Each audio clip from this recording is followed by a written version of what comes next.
పగ తీర్చుకోవలసింది ఎవరు అంటే దేవుడు. ఒకవేళ అన్యాయం జరిగితే అన్యాయం చేసినందుకు ప్రతిఫలం ఇస్తారు, అది నువ్వు తీసుకోవాల్సిన అవసరత లేదు. కానీ పగను తన మనసులో పెట్టుకుని పగతో రగిలిపోవడం వలన, పగతో రగిలిపోయి ప్రార్థన చేస్తే దేవుడు మంచి ఆలోచన ఇస్తారా? అన్నీ తెలిసిన వారు తప్పు చేసి ప్రార్థన చేస్తే ఆ ప్రార్థన పాపంగానే మారుతుంది. క్రియ ద్వారా కావచ్చు, చూపు ద్వారా కావచ్చు, ఏ రూపంలోనైనా నీకంటూ అన్యాయం జరిగితే పగ తీర్చుకోవాలి అని నువ్వు ప్రయత్నించావంటే వాడెంతో చేసినా నువ్వు అంతే అవుతావు.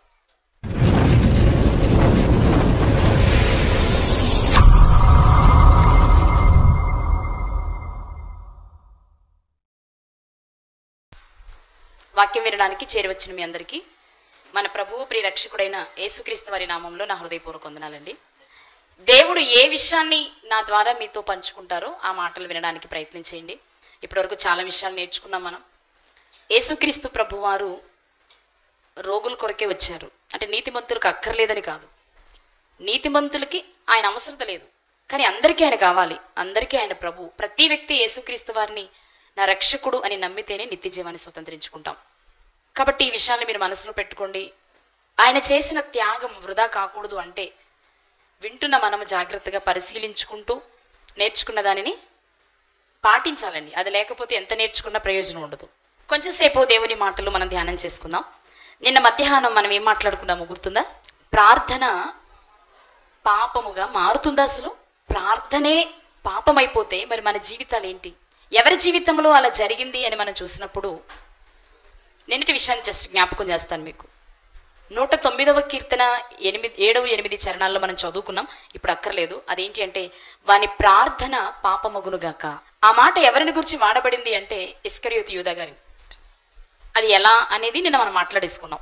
నేను ఇప్పుడు మళ్ళా దాన్ని చెప్పలేను, ఎందుకంటే అపోస్తుల కార్యములు 1వ అధ్యాయం 20వ వచనంలో దాని ఆన్సర్ మనకు కనిపించింది. ఈ 109వ కీర్తనలో వ్రాయబడిన విషయం అక్కడ పేతురు గారు జ్ఞాపకం చేశారు. కాబట్టి ఎందుకు ఇస్కరియోతు యూదా గారు చేసిన ప్రార్థన పాపమైంది అంటే పాపములోనే ఉండి కడుగు కొనకుండా, బయటపడకుండా, ఇచ్చిన అవకాశాన్ని వాడుకోకుండా ప్రార్థన చేయడం వలన ఆ ప్రార్థన కూడా పాపంగా మారిపోయింది. ఫలితమే పశ్చాత్తాపపడినా తిరిగి ప్రభువు దగ్గరకు రాలేకపోయాడు, పశ్చాత్తాపపడినా రక్షింపబడలేకపోయాడు. మనం ఆలోచించాం, మన జీవితంలో మనం కూడా దేవుడంటే ఎవరో తెలుసు మనకి, దేవుణ్ణి ఎలా విశ్వసించాలో కూడా తెలుసు మనకి. అన్నీ తెలిసినా మనం చేసే అతి పెద్ద పొరపాటు ఏంటి అంటే తెలుసు కానీ చేయడానికి ఇష్టపడం. నాకు అన్నీ తెలుసు, నాకు అంతా తెలుసు, కానీ దేవుడు మన నుండి కోరుకునేది ఆయన చెప్పినట్లు చెయ్యాలని అలా చేయడానికి మనం ప్రయత్నం చేయాలి ప్రియులారా. అప్పుడే మీకు చెప్పాను, ఇలాంటి జీవితమే కలిగిన మరో వ్యక్తి ఉన్నారు అని. అతని గురించి మీకు చెప్తానన్నాను. మరి ఎవరైనా వినడానికి ఆసక్తిగా ఉన్నారా? వేరే లెసన్ ఏదని చెప్పైనా. ఎవని ప్రార్థన పాపం అవుతుంది, ఎందుకు అవుతుంది? ఒకరు చేసిన ప్రార్థన పాపమైతే వారి ముగింపు ఎలా ఉంటుంది అని ఆలోచిస్తే ఒకరి జీవితాన్ని చూసాం, ఇస్కరియోతు యూదా గారి జీవితం. యేసుక్రీస్తు వారిని వెంబడించి ఆయన ఏంటో తెలిసి ఆ మాటల్లోని ఆంతర్యం గ్రహించిన తర్వాత చెడిపోయారు ఆయన.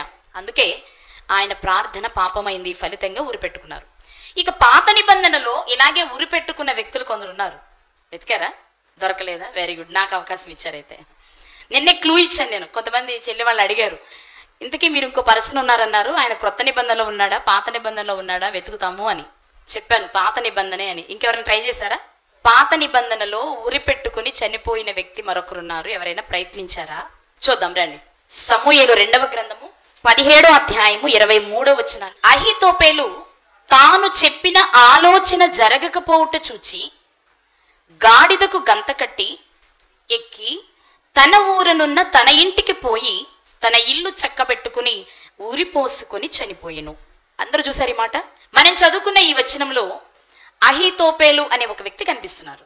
ఇతను ఏం చేశాడంటే ఒక ఆలోచన చెప్పాడట. తాను చెప్పిన ఆలోచన జరగలేదట. అంటే ఒక వ్యక్తికి సలహా చెప్పాడు, ఆ సలహా నెరవేరలేదు.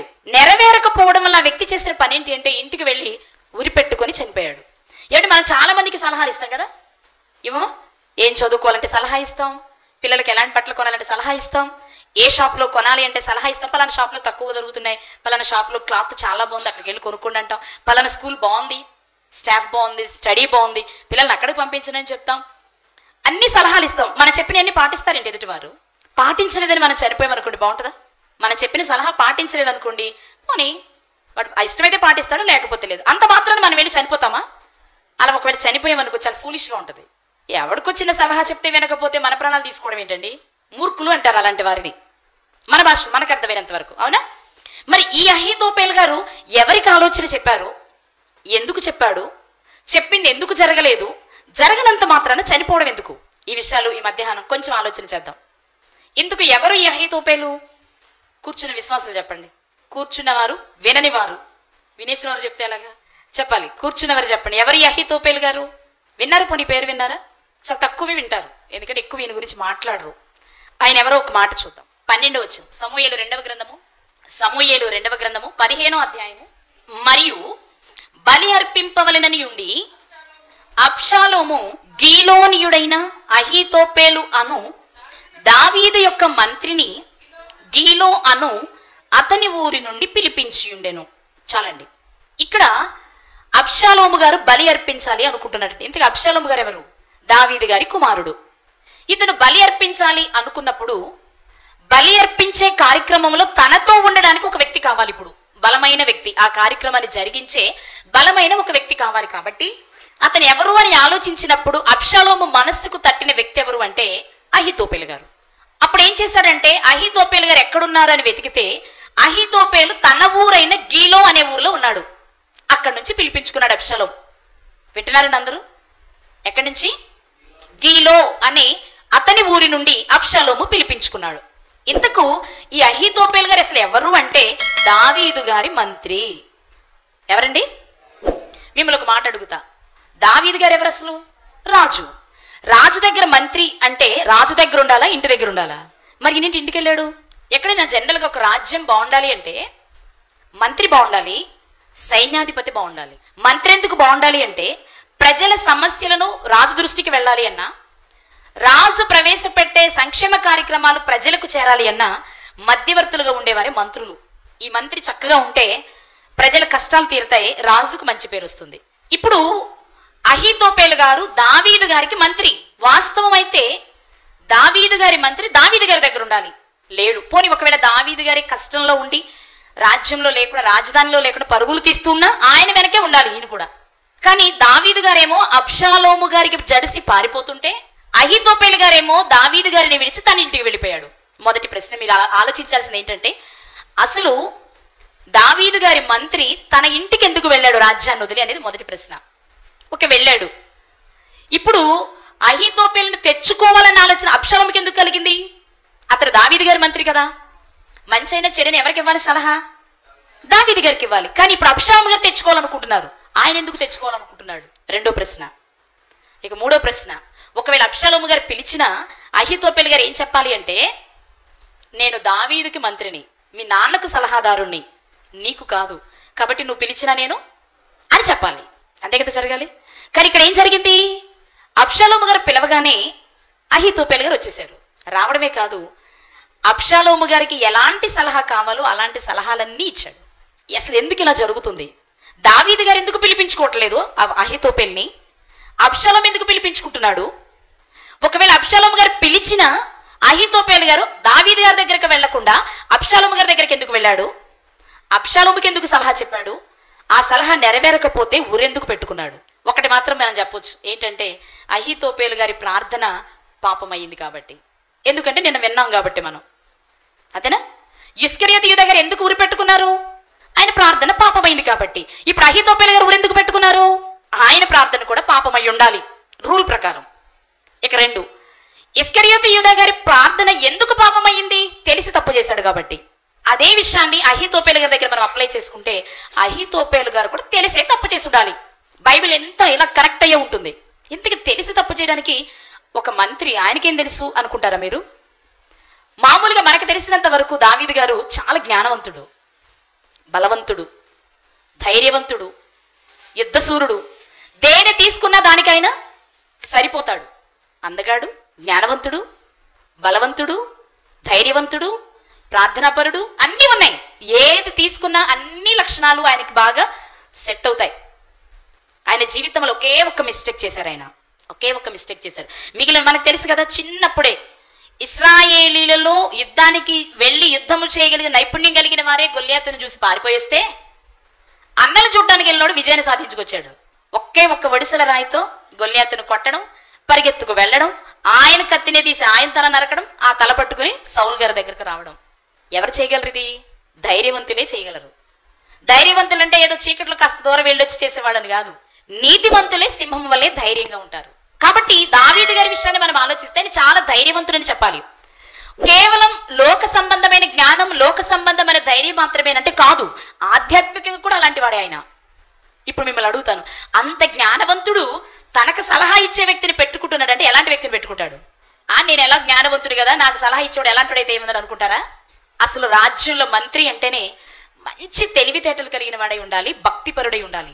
ఎందుకంటే రాజు భక్తిపరుడు కాబట్టి, రాజు దేవుని ఎరిగిన వాడు కాబట్టి. రాజే అలా ఉంటే రాజు దగ్గర ఉండే మంత్రి ఇంకా బాగుండాలి. నిజంగానే అహీతోపేలు గారు ఎలాంటి వారో బైబిల్ చెప్పిందో మాట చూద్దాం. సమూయేలు 2వ గ్రంథము 16వ అధ్యాయం 23వ వచనం. ఆ దినములలో అనగా దావీదు గారు అబ్షాలోము గారి కాలంలో అహీతోపేలు చెప్పిన ఏ ఆలోచన అయినను ఒకడు దేవుని యొద్ద విచారణ చేసి పొందిన ఆలోచన అయినట్లుగా ఉండెను. దావీదును అబ్షాలోమును దానిని అట్లే ఎంచుచుండిరి.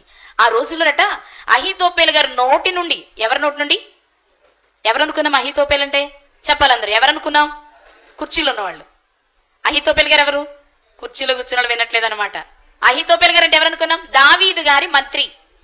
దావీదు గారి మంత్రి నోట నుండి ఒక్క మాట వస్తే రాజు మొదలుకొని సామాన్యుడి వరకు కూడా దేవుడే మాతో మాట్లాడుతున్నారు అనుకునేవారట. అంటే ఎంత భక్తిపరుడై ఉంటాడు అహీతోపేలు గారు చెప్పండి. అసలు అతని నోట నుంచి వస్తే అలా చేసేసేవాళ్ళట. ఆయన ఏది చెప్తే అదే చేసేవారు. ఎందుకు నువ్వు ఇలా చేసావని ఎవరైనా అడిగారు అనుకోండి, అహీతోపేలు గారు చెప్పారండి. అహీతోపేలు చెప్తే అండి ఆయన దేవుని దగ్గర ప్రార్థన చేసి కనుక్కుని చెప్తాడండి, ఆయన ఏది చెప్తే జరుగుతుందండి అనే ఒక నమ్మకం ప్రజలందరిలో ఉన్న ఆ కాలంలో దేవుని దగ్గర విచారణ చేసి తెలుసుకునే ఒక వ్యక్తి తన ఆలోచన నెరవేరకపోతే ఊరిపెట్టుకోవచ్చా? అంటే మనిషి ఎంత భక్తిపరుడైనా, ఎంత వాక్యం తెలిసినా అపవాదికి సుమంత చోటిస్తే చాలు. మీతో నేను చెప్పాను, 1% ఛాన్స్ ఇస్తే చాలు, 99% అదే చేసుకుంటుంది. మీరు పెద్ద కష్టపడక్కల. ఇంకా అది ఎలా ఉంటుంది మీకు చెప్పనా? మనం కష్టపడి ఒక 100 మెట్లు ఎక్కామనుకోండి, 100వ మెట్టు ఎక్కుతుండగా కాలు స్లిప్ అయింది అనుకోండి, ఇప్పుడు ఒక్కొక్క మెట్టే దిగుతారు మీరు కిందకి. ఎక్కడం ఒక్కొక్క మెట్టే ఎక్కుతారు, కానీ దిగడం నాకు తెలిసి మ్యాక్సిమం ఫస్ట్కే వస్తాం. మళ్ళీ ఆధ్యాత్మిక జీవితం కూడా అంతే. అపవాదికి గనుక మనం అవకాశం ఇస్తే కష్టపడి ఎన్నో మెట్లు పైకెక్కిన మనం ఆధ్యాత్మిక జీవితంలో ఎక్కడైనా ఒక్క విషయంలో దానికి ఛాన్స్ ఇచ్చాము అంటే ఇక నువ్వేం కష్టపడక్కల, ఈజీగా మళ్ళీ మొదటి మెట్టుకు వస్తావు. దావీదు గారే అహీతోపేలు ఏది చెప్తే అది చేద్దాం అనుకుంటున్నాడట. అబ్షాలోము గారు కూడా అహీతోపేలు ఏది చెప్తే అది చేయాలనుకుంటున్నారట. అంత గొప్ప వ్యక్తి తన ఆలోచన చేయలేదు అని ఉరిపెట్టుకుని చనిపోయాడు. దీనికి మూలం ఒక్కటే, ఆయన ప్రార్థన ఏమైంది? పాపమైంది. ఎందుకయింది? అంత గొప్ప వ్యక్తి ప్రార్థన పాపంగా ఎందుకు మారింది అంటే, పాపమైందని మీరెలా చెప్పగలరు అంటారేమో. ఉరిపెట్టుకున్నాడుగా. సరైన వాక్యం తెలిసిన వాడైతే ఉరిపెట్టుకుని చనిపోతాడా? బలవంత మరణం చేసుకుంటాడా? దేవుడు తనకిచ్చిన ఆయుష్కాలం వరకు దాన్ని కొనసాగాలి. కానీ మధ్యలోనే తన కాలానికి ముందుగా తన ఇష్టానుసారంగా తన పంతం నెగ్గలేదని చనిపోతున్నాడు అంటేనే అతనిలోని దేవుని సంబంధమైన క్రియలు క్రమం తప్పాయి అని అర్థం. అయితే ఒక మాట, అంత బాధ ఏమొచ్చింది ఆయనకి? ఎందుకు అలా చేసుకున్నారు అని మనకు తెలియాలి అంటే కొంచెం చరిత్ర తెలుసుకోవాలి. చరిత్ర కథలా చెప్పనా రెఫరెన్స్లు తీసి చెప్పండి ఏదో ఒకటి. కథలా చెప్తే మంచిది, పెద్దోడు చాలా మంది ఉన్నారుగా. చెప్తాను వినండి. ఇశ్రాయేలు ప్రజలకు మొదటి రాజు సౌలు గారు.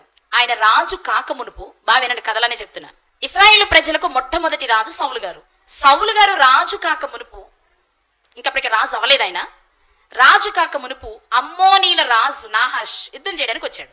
ఇశ్రాయేల్ మీదకి యుద్ధానికి రాగానే ఇశ్రాయేల్ అందరూ భయపడిపోతున్నారు. బాబోయ్ వాళ్ళని మనం జయించలేం, చాలా కష్టం నాయనో అని భయపడిపోతుంటే నాహాష్ కబురు పెట్టాడు. ఏమనంటే, మీరైతే నాతో యుద్ధం చేయండి, ఒకవేళ యుద్ధం చేయలేని అనుకుంటే ఒక పని చేయండి, మీ కుడికన్నులు పెరికి నాకు ఇచ్చేయండి, మీరు నాకు దాసులైపోండి, నేనే మిమ్మల్ని పరిపాలిస్తాను అని చెప్పాడు. ఈ మాట తెలిసి ఇశ్రాయేలీలో ఒక జాతి వారు, యాబేష్ గిలాద్ వారు అనమాట, చాలా ఏడ్చారు. మా పరిస్థితి ఏంటి అని ఏడ్చి ఈ కబురు ఇశ్రాయేల్ 12 గోత్రాలకి పంపించారు. మా మీదకి నాహాష్ వచ్చాడు, మీరు వచ్చి మాకు ఏదైనా సహాయం చేయగలరా? ఈ మాట వినగానే, ఈ మాట ఆ ప్రాంతానికి వచ్చేటప్పటికి సౌలు గారు ఇంకా రాజు అవ్వలేదు. వాళ్ళ నాన్న మందను మేపడానికి, గాడిదలు మేపడానికి పొలానికి వెళ్ళాడు. ఆయన తిరిగి వచ్చేటప్పటికి అందరూ ఉసూరుమంటూ బిక్కమొహాలు పెట్టుకుని ఉన్నారు ఊర్లో ప్రజలంతా. అడిగాడు ఆయన రాగానే, ఏంటి అందరూ ఇలా, అందరు ముఖాలు వికారంగా ఉన్నాయి, బాధగా ఉన్నాయి, ఏడ్చినట్టున్నారు, ఏం జరిగింది అని అడిగాడు. ఏముంది, మన యాబేష్ గిలాది వారి మీదకి నాహాష్ వచ్చాడట, మీరు ఇంకెవరు గెలవలేరు, కాబట్టి మీ కుడికనులు నాకు పెరికిచ్చేయండి, నేనే మిమ్మల్ని పరిపాలిస్తానన్నాడట. ఈ వార్త తెలిసింది అనగానే చాలా ఉగ్రుడైపోయిన సౌలు గారు కాడి ఎద్దులను అక్కడే తునకలుగా చేసి అందరికి పంపించి, మీ మీదకి యుద్ధానికి వచ్చిన వాడిని ఇలాగే చేస్తానని చెప్పండి కబురు అన్నాడు. అంత ధైర్యవంతుడు సౌలు గారు. సో అమ్మోనీలకు ఇశ్రాయేలీలకు ఎప్పుడు గొడవలే. అన్ని జాతుల వారు మీకు తెలిసింది. అమ్మోనీలు అంటే కూడా ఎవరు? లోతు గారు రెండో కుమార్తె వలన పుట్టిన పిల్లల వంశం. కొంతకాలం గడిచాక సౌలు గారి పీరియడ్ అయిపోయింది, దావీదు గారి పీరియడ్ వచ్చింది. కానీ దావీదు గారి పీరియడ్ వచ్చేటప్పటికి ఈ అమ్మోనీల రాసిన నాహాష్ కుమారుడు దావీదు గారితో సఖ్యత కుదుర్చుకున్నాడు. బాగున్నారు. ఇప్పుడు కొద్ది రోజులు పోయిన తర్వాత నాహాష్ చనిపోయాడు. అమ్మోనీల రాజు, అర్థమవుతుందని చెప్పేది, నాహాష్ చనిపోయాడు. ఇప్పుడు దావీదు గారును నాహాష్ కుమారుడికి స్నేహం కుదిరింది కదా. మరి స్నేహితుడు తండ్రి చనిపోతే ఏం చేయాలి?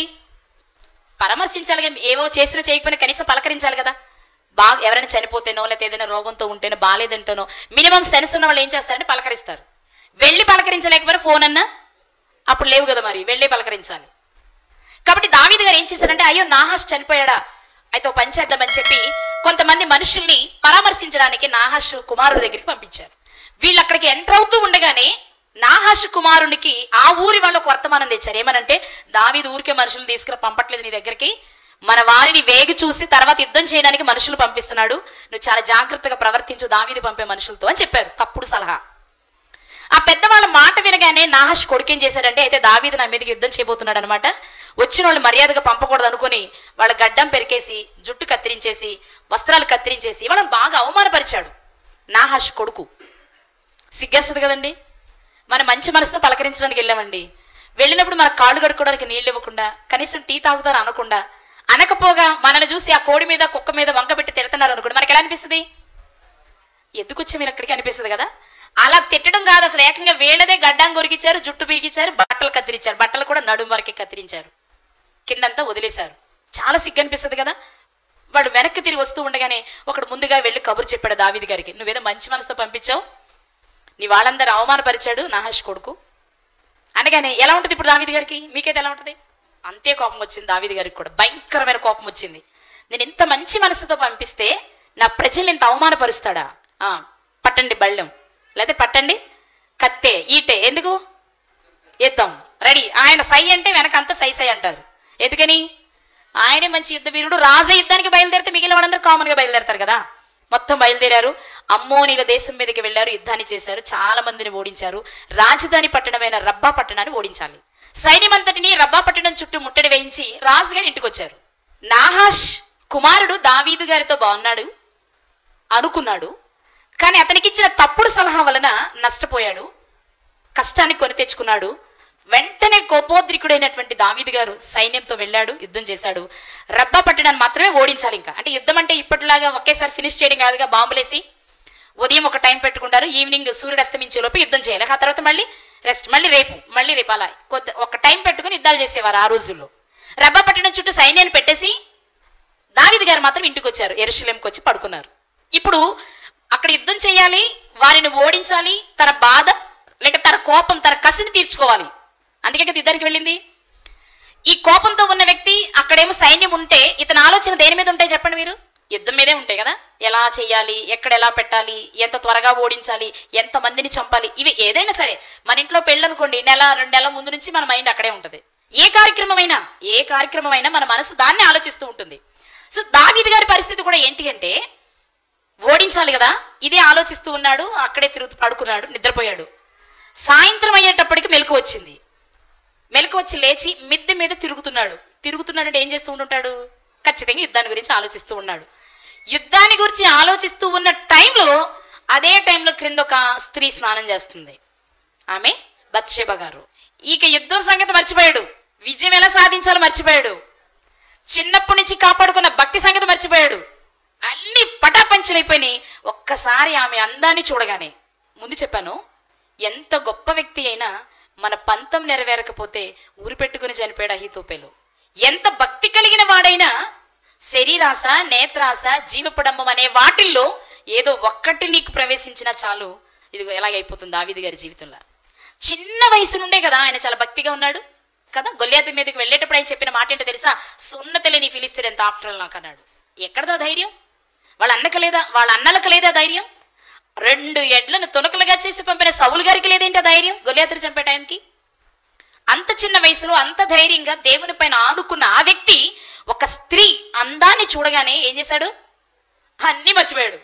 అసలు నేను ఒక రాజునైన సంగతి మర్చిపోయాడు, నేను ఒక భక్తి కలిగిన వాడిని సంగతి మర్చిపోయాడు, చిన్ననాటి నుండి నా క్యారెక్టర్ని చక్కగా కాపాడుకుంటూ వచ్చాననే సంగతి మర్చిపోయాడు. వెంటనే కబురు పెట్టాడు, ఏమని? ఆవిడెవరో కనుక్కురండి. నాకు డౌట్ వచ్చింది ఇక్కడ, ఇంకా తీరలేదు కానీ డౌట్ వచ్చింది. ఆ డౌట్ ఏంటంటే, ఎవరో తెలుసుకోవడం కేవలం తెచ్చుకోవడానికైనా రాజే కదా, తెలుసుకోపోతే మాత్రం తెచ్చుకోవచ్చుగా. నాకు పలానా చోట ఒక అమ్మాయి కనిపించిందిరా, పలానా బిల్డింగ్ అని చూపిస్తే చాలు కదా, తీసుకొచ్చేస్తారుగా. కానీ ముందు ఒకసారి వెళ్ళి వర్తమానం కనుక్కురమ్మన్నాడు. ఆమె ఎవరో ఏంటో విషయం కనుక్కురమ్మన్నాడు. కనుక్కొచ్చాక ఆమెను తెచ్చుకున్నాడు. మరి ఎందుకు చేశాడో పని అనేది నాకు తెలియదు. కనుక్కొని రాకపోయినా తెచ్చుకోవచ్చు, నా మాట అర్థమైంది మీకు? కానీ ఎందుకో ముందు కనుక్కొని తర్వాత తెచ్చుకున్నాడు, చేయవలసిన పని చేసేశాడు. బైబిల్ గ్రంథంలో ఆయన గురించి చెప్పబడిన మాట ఏంటి అంటే, దావీదు ఊరియా విషయమందు తప్ప, దేనిందు తప్ప చెప్పాలి, ఊరియా విషయమందు తప్ప తన జీవిత దినములన్నిట దేవుని ఎదుట యథార్థముగా బ్రతికాడట. ఒక్క విషయంలోనే ఎన్ని తప్పులు? ఒక్క తప్పే బైబిల్ చెప్పింది. నాకు ఆశ్చర్యంగా చూస్తున్నారు. రాజుల మొదటి గ్రంథం 15వ అధ్యాయం 4వ వచనం. దావీదు హిత్తీయుడైన ఊరియా సంగతి యందు తప్ప తన జీవిత దినములన్నీ యెహోవా దృష్టికి యథార్థముగా నడుచుకొనుచు యెహోవా అతనికిచ్చిన ఆజ్ఞలలో దేని విషయమందును తప్పిపోకుండెను. ఎంత చక్కగా రాయించారు కదండి దేవుడు. ఎన్ని విషయాల్లో తప్పిపోయారు ఆయన? చెప్పాలందరూ ఎన్ని విషయాల్లో? మరి ఒక్క విషయంలో తప్పిపోతే ఇన్ని పనిష్మెంట్లు ఎందుకు? ఒకటి సరిపోద్దిగా, చాలదా? చెప్పాలి, చాలదా? మరి ఇన్నెందుకు పనిష్మెంట్లు? ఎన్ని పనిష్మెంట్లు ఇచ్చారో తెలుసా? దావీదు గారికి దేవుడు ఎన్ని పనిష్మెంట్లు ఇచ్చారో తెలుసా? నెంబర్ 1, ఊరియా భార్యగా ఉండగా తెచ్చుకున్నారు కాబట్టి ఆమె గర్భవతి కుమారుని కంటే ఆ కుమారుడు చనిపోయాడు 7 రోజుల్లో. 2, ఊరియా గారి ఒక్క భార్యని చెరిపితే దావీదు గారి 10 మంది భార్యలను అబ్షాలోము చెరిపాడు. 3, రోజు యుద్ధాలే నీకని చెప్పాడు. చేసింది ఒక్క తప్పైతే ఇన్ని పనిష్మెంట్లా? అంటే మీరు కొంచెం లోతుకి వెళ్ళి ఆలోచిస్తేనండి, చేసింది ఒకటే కానీ ఈ ఒకటి చాలా వాటితో ముడిపడుంది. అవేంటి అంటే, ఫర్ ఎగ్జాంపుల్ ఆయన చేసిన మిస్టేక్స్ ఎన్ని అంటే, పాత నిబంధనలో లేక ఇశ్రాయేలుకి ఇచ్చిన కట్టడ చొప్పున ఎన్ని ఆజ్ఞలు ఇచ్చారు దేవుడు? ఇశ్రాయేలుకి ఎన్ని ఇచ్చారు? చెప్పండి గట్టిగా. అందరికి ఎన్ని ఇచ్చారు? బైబిల్ గ్రంథంలో 6483 ఆజ్ఞలు ఉన్నాయి. ధర్మశాస్త్రంలో మాత్రం ఇశ్రాయేలుకి 10 ఆజ్ఞలు ఉన్నాయి. ఆ 10 క్రొత్త నిబంధన వస్తే 2 అయ్యాయి. కానీ అన్ని ఇంక్లూడ్ అయ్యే ఉంటాయి. అన్ని ఎక్కడున్నాయండి? 10 అంటారేమో. మీకు ఒక ఎగ్జాంపుల్ చెప్తా అని అనుకోకుండా మీకు అటు ఇటు వెళ్ళిపోవాల్సి వస్తుంది నేను. ఆ ఒకటేంటంటే, ఆదాము హవ్వ గారికి దేవుడు ఒక ఆజ్ఞ ఇచ్చారు. ఏమని? ఈ పండు తినొద్దు, తిను దినమున నీవు నిశ్చయముగా చచ్చెదమని దేవుడు నరునికి. అది ఆజ్ఞ కాదా? ఇది 10 ఆజ్ఞలు ఉందా? ఇలాంటివి అనమాట. 6000 చిల్లర ఉన్నది ఇలాంటివి. 6468 ఆజ్ఞలు ఉన్నాయి పాత నిబంధనలు. ధర్మశాస్త్రంలో ఇచ్చిన ఆజ్ఞలు మాత్రమే 10. ఓకేనా? ఇప్పుడు దావీదు గారి కాలం వచ్చే నాటికి ధర్మశాస్త్రం వచ్చిందా లేదా? చెప్పాలందరూ. ధర్మశాస్త్రం ఎప్పుడు వచ్చింది? మోషే గారి కాలంలోనే వచ్చేసింది. అంటే దావీదు గారి కాలానికి ధర్మశాస్త్రం ఉంది. ఇంకొక మాట చెప్పనా, ఇశ్రాయేలీయులకు రాజుగా అయ్యే ఏ వ్యక్తి అయినా ధర్మశాస్త్ర కాపీ ఒకటి తన దగ్గర పెట్టుకోవాలి. ఇది రూల్. ద్వితీయోపదేశకాండం 17వ అధ్యాయం ప్రకారం ఇశ్రాయేలీయులకు రాజు అయ్యే వ్యక్తి యాజకుల దగ్గర ఉండే ధర్మశాస్త్ర కాపీ ఒకటి తన దగ్గర ఉండాలి. అంటే ఇప్పుడు దావీదు గారు రాజు అయ్యారు అంటే ఆయన దగ్గర ఏముంటుందన్నమాట? ధర్మశాస్త్రం ఉంటుంది. ఓకే, ఇప్పుడు ధర్మశాస్త్రంలో ఇచ్చిన ఆజ్ఞలెన్ని? 10. ఏంటవి? నీ దేవుడిని యెహోవా తప్ప ఇంకెవరూ లేరు. ఆయన నువ్వు ప్రేమిస్తే ఆయన్నే ప్రేమించాలి, ఆయన నామాన్ని అవమానపరచకూడదు, విశ్రాంతి దినాన్ని పరిశుద్ధంగా ఆచరించాలి. ఒక మాట చెప్పనా, ఇవన్నీ నువ్వు దేవుణ్ణి ప్రేమిస్తే ఎన్ని చేసేస్తావు. నువ్వు దేవుణ్ణి ప్రేమిస్తే ఇవన్నీ చేస్తావు. ఇక మిగిలినవేంటి? నీ తల్లిదండ్రులు సన్మానించు, నరహత్య చేయొద్దు, వ్యభిచరించొద్దు, దొంగిలించవద్దు, నీ పొరుగువానిది ఏది ఆశించొద్దు. ఇవన్నీ చేశారు దావీదు గారు. ఈ మిస్టేక్స్ అన్నీ చేశారు. అంటే ఈ ఆజ్ఞలన్నీ మీరారు. అంటే ఏం చేశారు? ఉదాహరణకి దొంగతనం చేయకూడదు. భర్త లేని టైంలో బత్షెబ గారిని తెచ్చుకున్నారంటే అర్థం ఏంటి? దొంగతనమే. వ్యభిచరించకూడదు, ఆమెతో ఏం చేశారు? వ్యభిచరించారు. నరహత్య చేయకూడదు, ఊరియా గారిని ఏం చేశారు? మనం ఒకటే అనుకుంటాం, అన్నీ ఉన్నాయి అందులో. అందుకంత పెద్ద పనిష్మెంట్ వచ్చింది. అర్థమవుతుందా మీకు నా మాట? ఆమె పొరుగువాని భార్యే. ఆశించారు. మీరేనా? ఇవన్నీ చేశారు అంటే ఎవరిని ప్రేమించట్లేదు? దేవుణ్ణి ప్రేమించట్లేదు. కాబట్టి ధర్మశాస్త్రంలో 10 ఆజ్ఞలు మీరారు ఆయన. ఇది ఇలా ఉంచితే క్రొత్త నిబంధన ఆయన చూడకపోయినా క్రొత్త నిబంధనలో దేవుని వలన పుట్టని కోరికలునే చూడు 3. ఏంటవి? శరీరాశ, నేత్రాశ, జీవపుడంబం. ఈ 3 మనిషిని నాశనం చేసేవి. ఈ 3 మీరారు, ఈ 3 చేశారు క్రొత్త నిబంధన ప్రకారం కూడా. ఎలా అంటారేమో, బత్షేబ గారిని చూశారు, చూడగానే కావాలనిపించింది. నేత్రాశ తెచ్చుకున్నారు, అనుభవించారు. నేను రాజుని, నన్ను ఎవడేం చేస్తాడు అనుకున్నాడు, అయిపోయింది. అందుకే అన్ని పనిష్మెంట్లు ఆయనకి దేవుడు ఇవ్వవలసి వచ్చింది. కానీ అన్నిచ్చినా అంతకు మించిన పశ్చాత్తాపడ్డారు ఆయన. అది ఆయనలో ఉన్న గొప్పతనం. అన్ని చేసినా నువ్వు చేసింది తప్పు అని దేవుడు ఎప్పుడైతే నాతాను గారిని పంపించి తెలియచేశారో వెంటనే ఏం చేశారు ఆయన? పశ్చాత్తాపడ్డారండి. నిజమైన పశ్చాత్తాపం. అందుకే క్షమించగలిగారు. ఓకే, సరే మనం ఎటో వెళ్తున్నాం, ఇక్కడికి వద్దాం. ఇప్పుడు రాజుగారు మిద్దె మీద తిరుగుతూ ఉండగా కనిపించిన ఒక్క నిమిషంలో అప్పటి వరకు కాపాడుకుంటూ వచ్చిన తన పవిత్ర జీవితాన్ని ఒకేసారి పటాపంచలైపోయింది. తెచ్చుకున్నారు, పాపం చేశారు, పంపించేశారు. పంపించడమే కాదు, ఆయన చేసిన మరో పెద్ద తప్పు ఏంటంటే తప్పు ఆయన చేసి అది ఏదో ఒక రకంగా ఊరియా గారి మీదకి నెట్టాలనే చూశారు. అందుకే యుద్ధంలో ఉన్న అతన్ని పిలిపించారు ఇంటికి. పిలిపించడమే కాకుండా నువ్వు ఇంటికి వెళ్ళి విశ్రాంతి తీసుకో అంటున్నారు. అక్కడ భలే అనిపిస్తుందండి ఊరియా గారి జీవితం. ఏ అందాన్ని చూసి చిన్ననాటి నుండి కాపాడుకున్న దావీదు గారు తన భక్తిని పోగొట్టుకున్నారో అదే అందగత్తి తన భార్య అయిన ఊరియా గారి యుద్ధంలోనే ఉన్నాడు తప్ప అందగత్తి అని భార్య కోసం రాలేదు. చిన్ననాటి నుండి భక్తిగా బ్రతికిన దావీదు గారి జీవితం ఏ అందాన్ని చూసి పాడైపోయిందో, ఏ అందం వలన అతను పాపయ్యాడో, ఏ అందం వలన ఆయనను గురించి ఒక్క విషయము యథార్థత కాదు అని దేవుడు చెప్పాడో అదే అందగత్తైన బత్షెబ ఎవరికి భార్య? మరి ఆయన వారానికి 1 రోజు ఇంటికి రావచ్చుగా. అప్సరస నా ఇంట్లో ఉంటే నేను యుద్ధంలో ఉండడం ఏంటి ఎప్పుడు అనుకోవాలిగా భర్త. దావీదు గారిలో అందాన్ని ప్రేమిస్తే ఊరియా గారు ఏం చేయాలి? అసలు యుద్ధానికి వెళ్ళకూడదు నన్ను అడిగితే. ఒకవేళ వెళ్ళినా వారానికి ఒకసారి రావచ్చు. లేదు, వచ్చే అవకాశం ఆయనకు వచ్చింది. ఇప్పుడు దావీదు గారు పిలిపించాడు కదా, పిలిపించి ఏం చెప్పాడు? ఇంటికి వెళ్ళి రెస్ట్ తీసుకో. వెళ్తున్నాడో లేదో తెలియడానికి వెనకే పలహారం పంపించాడు. ఈయనేం చేశాడు? ఇంటికి వెళ్ళాలా అంటే ఊరియా గారి మనసు అందం మీద లేదు. అమ్మోయ్, నా సైన్యాధిపతి యుద్ధంలో ఉంటే నేను ఇంటికి వెళ్ళినా, వెళ్తే ఏమైంది? తన భార్యనేగా, ఆవిడేం పొరుగావిడ కాదుగా, రాజు పర్మిషన్ ఇచ్చాడుగా, రేపు వెళ్ళకి యుద్ధంలోనే ఉంటాడుగా. కానీ ఊరియా గారి మనస్సు ఎక్కడుంది అంటే తాను ఒక పని నిమిత్తం ఎంపిక చేయబడ్డాడు. ఆ పని పూర్తయ్యే వరకు భార్య గుర్తుకు రావట్లేదు ఆయనకి. కానీ రాజ్యాన్ని చక్కగా పరిపాలించవలసిన దావీదు గారికి మాత్రం బత్షెబ గారు అందం కనపడుతుంది. అందుకే అందం చేసింది కదా. ఒక మచ్చ మిగిల్చింది కదా దావీదు గారికి. మిగిల్చిందండి. తర్వాత పశ్చాత్తాపడ్డారు. ఎంత పశ్చాత్తాపడినా దేవుడు రాయించిన మాట ఏంటి? ఊరియా విషయమందు తప్ప. అది పడిపోయిందిగా, ఇక అది పోద్దా? తిరిగి పోదు.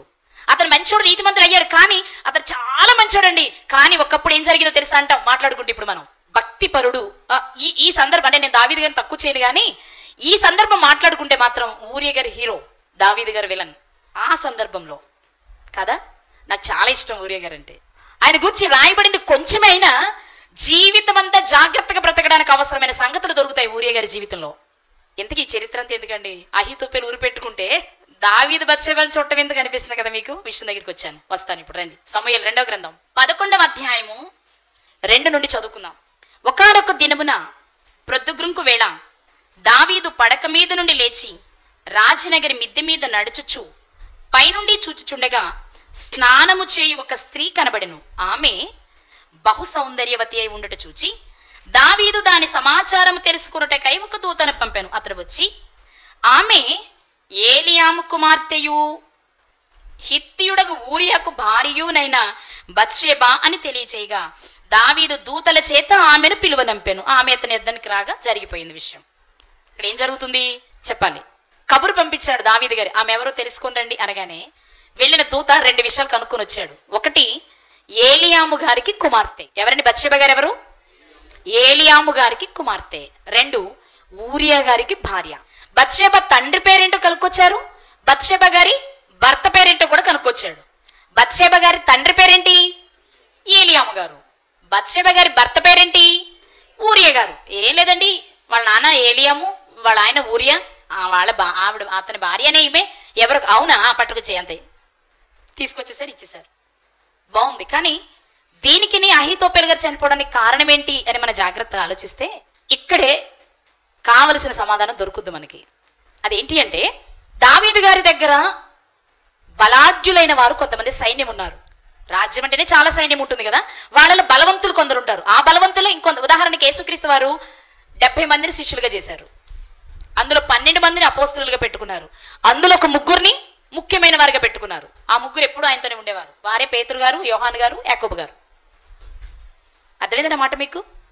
70 మంది ఉన్నారు, 12 మంది ఉన్నారు, ముఖ్యులు ఎవరు? 3. ఈ 3 చాలా సన్నిహితంగా ఆయన ప్రత్యేక సందర్భాలలో కూడా ఆయనతో ఉన్నవారని అర్థం. అలాగే దావీదు గారి సైన్యంలో చాలా వేల మంది ఉన్నారు. అందులో ఒక 36 ముఖ్యమైన వారు ఉన్నారు. అందులో 3 ఇంకా ప్రాముఖ్యమైన వారు ఉన్నారు. నిజమా? చూద్దాము మాట. సమూయేలు 2వ గ్రంథము 23వ అధ్యాయము 8వ వచనం. దావీదు అనుచరులలో బలాఢ్యులు ఎవరనగా అని మొదలు పెట్టారు.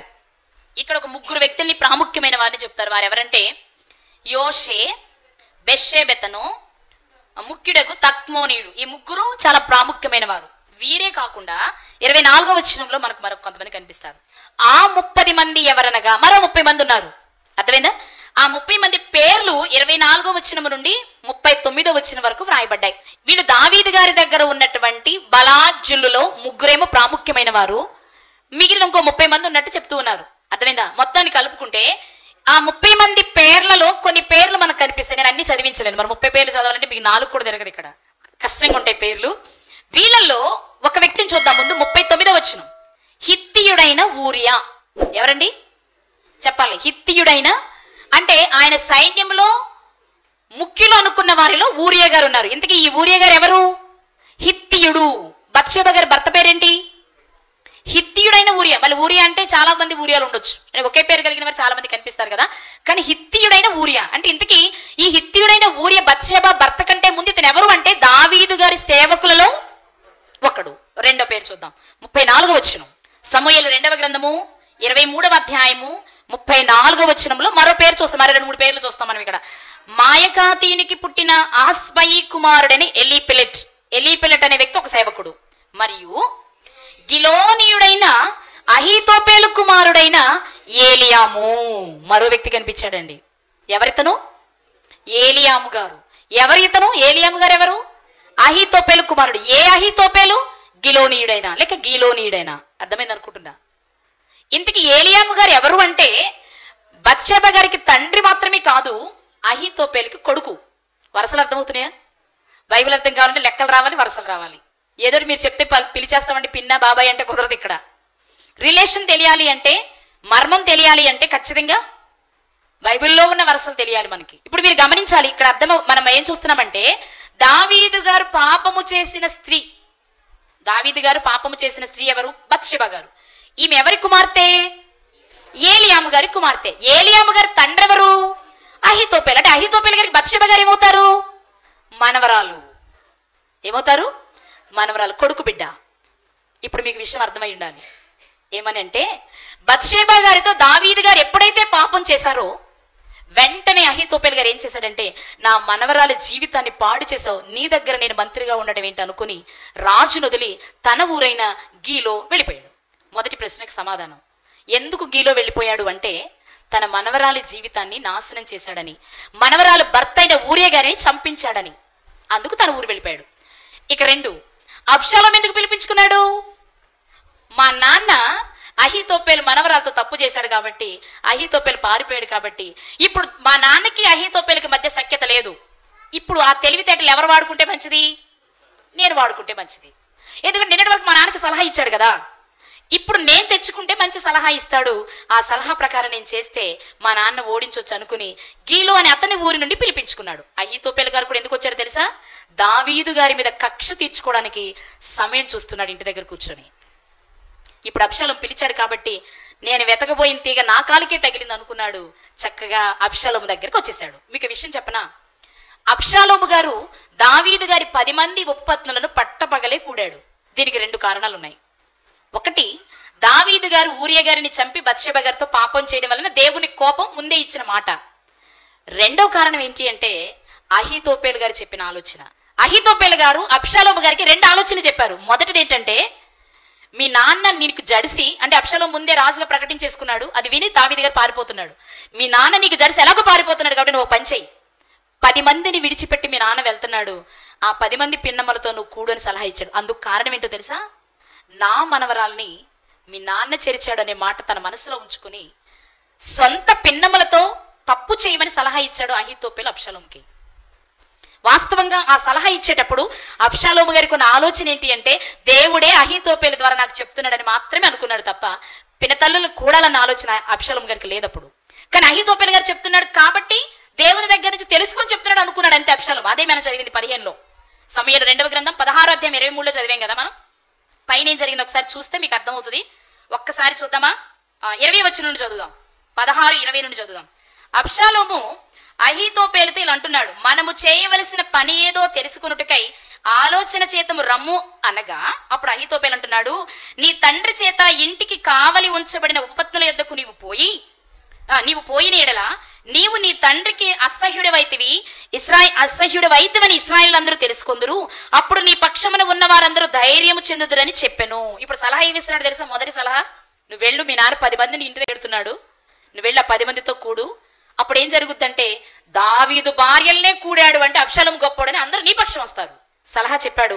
ఆ సలహా విన్న తర్వాతే 23వ వచనంలో మనం చదువుకున్నాం, ఆ దినములలో అహీతోపెలు చెప్పిన ఏ ఆలోచన అయినా ఒకడు దేవుని యొద్ద విచారణ చేసి కనుక్కున్నట్టు ఉండెను. కాబట్టి కింద చదువుతాం మనం, దావీదును అబ్షాలోమును దానిని అలాగే కాబట్టే అహీతోపెలు గారు చెప్పిన ఆలోచన అబ్షాలోము గారు చేశారు. వాస్తవంగా అయితే వాళ్ళని చెరచాలి అన్న ఆలోచన అబ్షాలోము గారికి లేదు. అహీతోపెలు గారు సలహా ఇచ్చారు 1, 2 ఆల్రెడీ దేవుడు దావీదు గారికి పనిష్మెంట్ చెప్పారు. 2 నెరవేరాలి కాబట్టి అది అలా జరిగింది. మొదటి సలహా నెరవేరిపోయింది కాబట్టి ఇప్పుడు 2వ సలహా ఇస్తున్నాడు అహీతోపెలు గారు అబ్షాలోము గారికి. ఇంతకీ ఉరి పెట్టుకోవడానికి కారణమైన ఆలోచన ఏది? నెరవేరని ఆలోచన ఏది తెలియాలి కదా మనకి. ఇది నెరవేరిపోయింది, 10 మందిని చెరపమన్నాడు, చర్చేశాడు.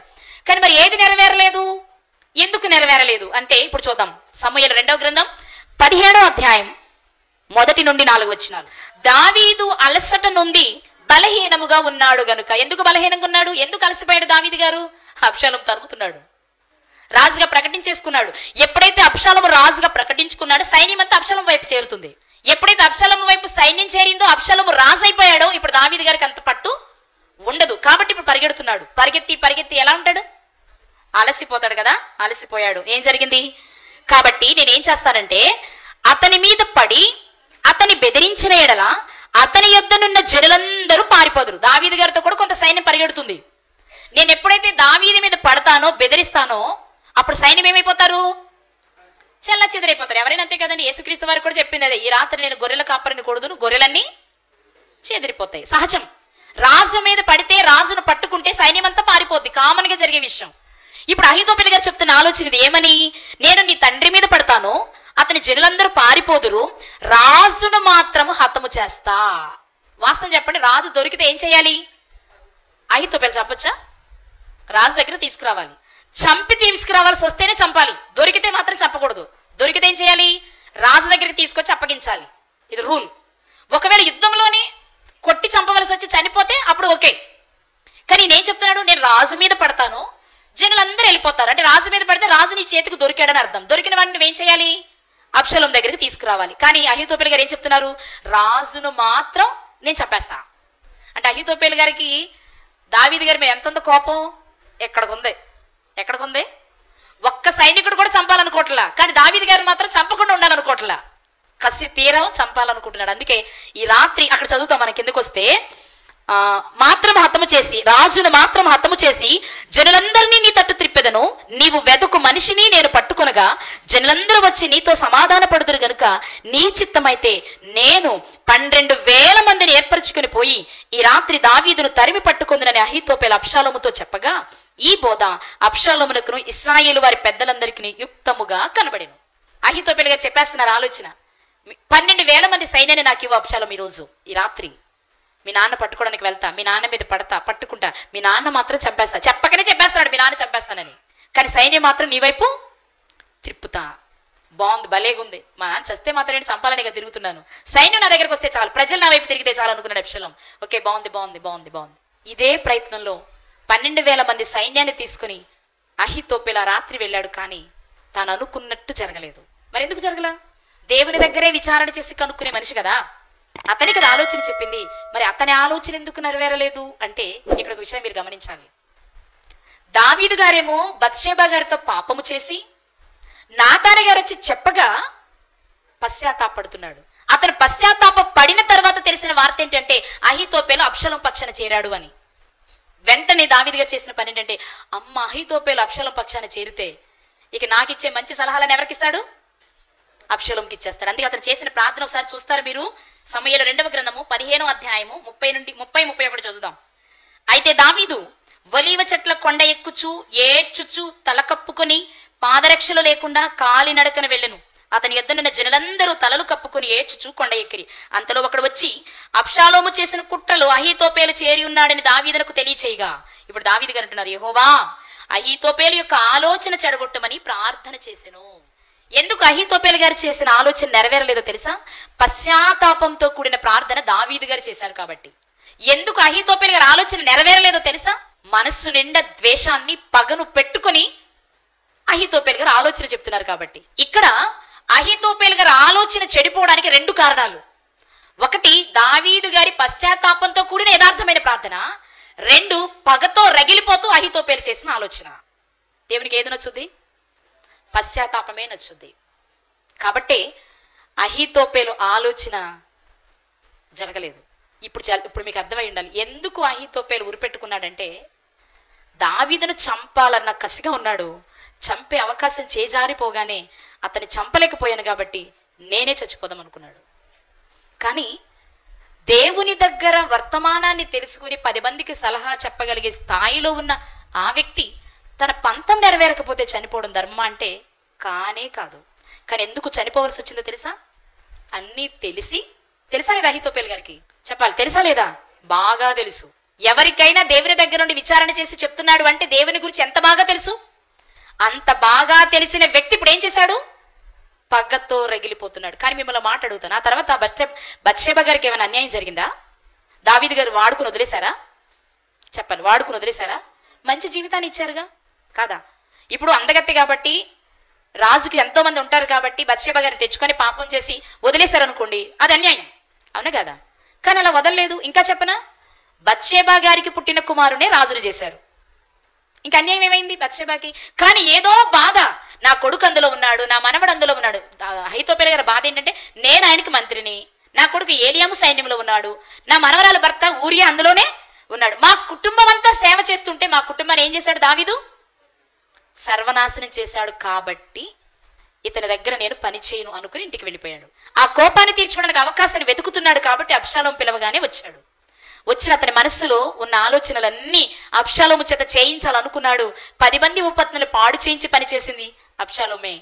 తప్పుడు సలహా ఇచ్చాడు. కానీ అదే సమయంలో దావీదు గారు పశ్చాత్తాపంతో కూడిన ప్రార్థన చేయడం వలన ఆ ఆలోచన చెడిపోయింది. కానీ ఇక్కడ మీరు గ్రహించవలసిన విషయం ఏంటి అంటే, దేవుడు సెలవిచ్చిన ఒక మాట మీకు చూపిస్తాను నేను. ద్వితీయోపదేశ కాండము 32వ అధ్యాయము 35వ వచనం, 32-35. పగ తీర్చుటయు ప్రతిఫలం ఇచ్చుటయు అని ఎవరు చెప్తున్నారు? దేవుడు చెప్తున్న మాట. ఎవరు చెప్తున్నారు? మీరు ఎవరి జోలికి పోవద్దు, మీకు ఎవరైనా అన్యాయం చేస్తే వాళ్ళ మీద పగ నేను తీర్చుకుంటా, ఇది దేవుడు చెప్పిన మాట. ఇదే మాట మనకి రోమా పత్రికలో కూడా కనిపిస్తుంది. 12వ అధ్యాయంలో ఒకసారి చూద్దాం. రోమిలకు రాసిన పత్రిక 12వ అధ్యాయము 19వ వచనం. అంటే ఎవరన్నారు మీకు డౌట్ వచ్చింది కాబట్టి నేను మళ్ళీ రిఫరెన్స్ చూపించాల్సి వస్తుంది. ప్రియులారా, మీకు మీరే పగ తీర్చుకొనక దేవుని ఉగ్రతకు చోటీయుడి. పగ తీర్చుట నా పని, నేనే ప్రతిఫలమిత్తునని ప్రభువు చెప్పుచున్నాడని వ్రాయబడి ఉంది. ఇంతకీ నేనే ప్రతిఫలం ఇస్తాను, నేనే పగ తీర్చుకుంటానని ఎవరు చెప్తున్నారు? దేవుడే చెప్తున్నాడు. ప్రభువు సెలవిస్తున్న మాట. ఎక్కడ చెప్పారు? ఇప్పుడు మనం చదువుకున్న ద్వితీయోపదేశకాండం 35-32లో 32-35లో చదివేమా? సో ఇప్పుడు పగ తీర్చుకునే పని ఎవరిది? దేవునిది. కానీ ఆ పని ఎవరు తమ చేతుల్లోకి తీసుకున్నారు? అహీతోపేలు గారు. నా మాట అర్థమైంది అనుకుంటున్నా. పగ తీర్చుకోవలసింది ఎవరు అంటే దేవుడు. ఒకవేళ అన్యాయం జరిగితే అన్యాయం చేసినందుకు దావీదు గారికి ప్రతిఫలం ఇస్తారు, అది నువ్వు తీసుకోవాల్సిన అవసరత లేదు. కానీ పగను తన మనసులో పెట్టుకుని పగతో రగిలిపోవడం వలన, పగతో రగిలిపోయి ప్రార్థన చేస్తే దేవుడు మంచి ఆలోచన ఇస్తారా? హియర్. అందుకే ఇతను చెప్పిన ఆలోచన నెరవేరలేదు.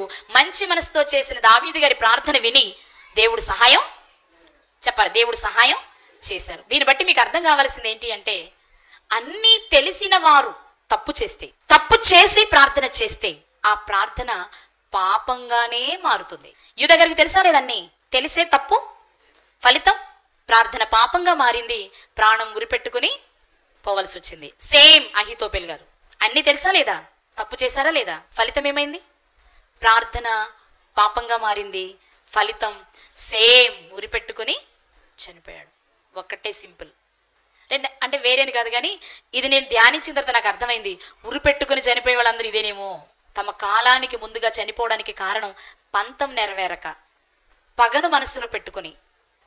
సో ఈరోజు దేవుడు మనకు నేర్పుతున్న విషయం ఏంటో తెలుసా? ఇప్పుడు ఒకవేళ నీకు ఎవరైనా అన్యాయం చేసినా మనసులో పగను మాత్రం, ఎందుకంటే వారికి ఏ ప్రతిఫలం ఇవ్వాలో నువ్వు అడగకపోయిన దేవునికి. ఊరియా గారు అడిగారా? దావీదుని ఇలా చేయి ప్రభు, అలా చేయి ప్రభు అని ఊరియా గారు ఏమైనా అడిగారా? కనీసం బత్షెబ గారు అడిగారా? చెప్పండి, అడిగారా? చెప్పరేంటండి? నీతిమంతుడిని నా భర్తను చంపేశాడండి, దావీదుకి పనిష్మెంట్ ఇవ్వాల్సిందే, నన్ను అకారణంగా పాడు చేసిన ఏమైనా అడిగింది ఆవిడ? కానీ దేవుడు పనిష్మెంట్ ఇవ్వలేదా? ఎందుకు ఇచ్చారు? పగ తీర్చుట నా పని. ఊరియకు అన్యాయం చేసావు నువ్వు, అదే దానికి తగిన ప్రతిఫలం నేను ఇవ్వాలనుకున్నారు, దేవుడు ఇచ్చేశారు. మన జీవితంలో నేను అంతే. నీకు ఎవరైనా అన్యాయం చేస్తే తిరిగి నువ్వు అన్యాయం చేయాలనుకోకు. వదిలేయ్. అది మాట ద్వారా కావచ్చు, క్రియ ద్వారా కావచ్చు, చూపు ద్వారా కావచ్చు. ఏ రూపంలోనైనా నీకంటూ అన్యాయం జరిగితే పగ తీర్చుకోవాలి అని నువ్వు ప్రయత్నించావంటే వాడెంతో చేసినా నువ్వు అంతే అవుతావు. కానీ ప్రేమించి నువ్వు వదిలిపెట్టేయగలిగితే నువ్వైతే ఒకటి తీర్చగలవేమో, ఆయన 4 ఇవ్వగలడు. అంతేనే కాదా? ఇప్పుడు ఇక్కడ జరిగేది ఏం తెలుసా? మనం పగను మనసులో పెట్టుకోలేదు, ప్రతీకారం తీర్చాలని మనం అనుకోవట్లేదు, మాటకు మాట అనాలి అనుకోవట్లేదు. కాబట్టి దేవుని దృష్టిలో మనం గొప్పవాళ్ళం. 2 వాళ్ళు చేసిన తప్పు కాబట్టి దేవుడే వారికి పనిష్మెంట్ ఇస్తాడు. ఆ పనిష్మెంట్ కూడా 4 గంటలు ఇస్తాడు. ఇక్కడ ఏది బెస్ట్ అంటారు? పగ పెట్టుకుని మనం ఒకటి చేయడం కోసమే సాహసించి దేవుని దృష్టిలో పాపులుగా మారి మన ప్రార్థన కూడా పాపంగా చేసుకుందామా? దేవుని చిత్తానికి అప్పగించి మనం ప్రశాంతంగా ఉందామా? నిర్ణయం మీకే వదిలేస్తున్నాను. ప్రార్థన చేసుకుందాం.